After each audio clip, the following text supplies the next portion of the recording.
അസ്സലാമു അലൈക്കും. എല്ലാവരും എത്തിയല്ലോ. ഇന്നലെ പഠിപ്പിച്ചതെല്ലാം ഓർമ്മയുണ്ടാകും അല്ലേ? നമുക്ക് ആദ്യം എങ്ങനെ വുദു ചെയ്യാം എന്ന് പഠിക്കാം. ഞാൻ കാണിച്ചു തരാം. ശുദ്ധി വരുത്താനായി വുദു ഉണ്ടാക്കുകയാണെന്ന് മനസ്സിൽ കരുതണം. ബിസ്മില്ലാഹിർ റഹ്മാനിർ റഹീം എന്ന് ചൊല്ലിക്കൊണ്ട് നമുക്ക് തുടങ്ങാം. മുൻകൈ രണ്ടും 3 പ്രാവശ്യം കഴുകുക. വായിൽ വെള്ളമാക്കി കൊപ്പിളിക്കുക. അതോടൊപ്പം മൂക്കിൽ വെള്ളം കയറ്റി ചീറ്റുക. മുഖം കഴുകുക. കൈ രണ്ടും മുട്ടുകൾ ഉൾപ്പെടെ കഴുകുക. തലയും ചെവിയും തടവുക. കാൽ രണ്ടും ഞെരിയാണി ഉൾപ്പെടെ കഴുകുക. ഇവയെല്ലാം ക്രമപ്രകാരം ചെയ്യൽ നിർബന്ധമാണ്. പല്ല് തേക്കുക, അവയവങ്ങൾ തേച്ചു കഴുകുക, മുഖവും കൈകാലുകളും കയറ്റി കഴുകുക.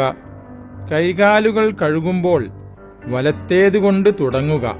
3 പ്രാവശ്യം ചെയ്യുക. തുടങ്ങിയവ വുളൂവിൻ്റെ സുന്നത്തുകളാണ്. വുളൂ ചെയ്യുന്നതിനു മുമ്പായി നിർബന്ധ പ്രാഥമിക കർമ്മങ്ങൾ നിർവഹിക്കേണ്ടതാണ്. അതുപോലെ തന്നെ ഒരു ദിവസം ഒരു വുളു കൊണ്ട് വുളു മുറിയുന്നത് വരെ നമുക്ക് നമസ്കരിക്കാവുന്നതാണ്.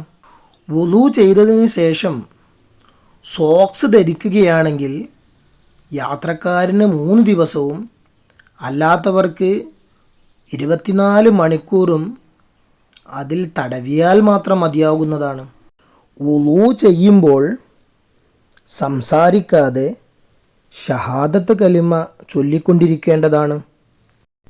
വുളു ചെയ്തതിന് ശേഷം ഈ ദുആ ചെയ്യുക.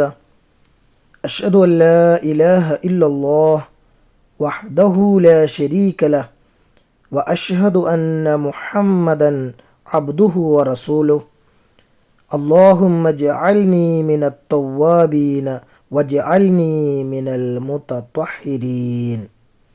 അതായത് ആരാധനക്കർഹൻ അല്ലാഹു അല്ലാതെ മറ്റാരുമില്ലെന്നും അവൻ ഏകനും പങ്കുകാരനില്ലാത്തവനാണെന്നും മുഹമ്മദ് സ്വല്ലല്ലാഹു അലൈഹി വസല്ലം അവൻ്റെ ദാസനും ദൂതനുമാണെന്നും ഞാൻ സാക്ഷ്യം വഹിക്കുന്നു.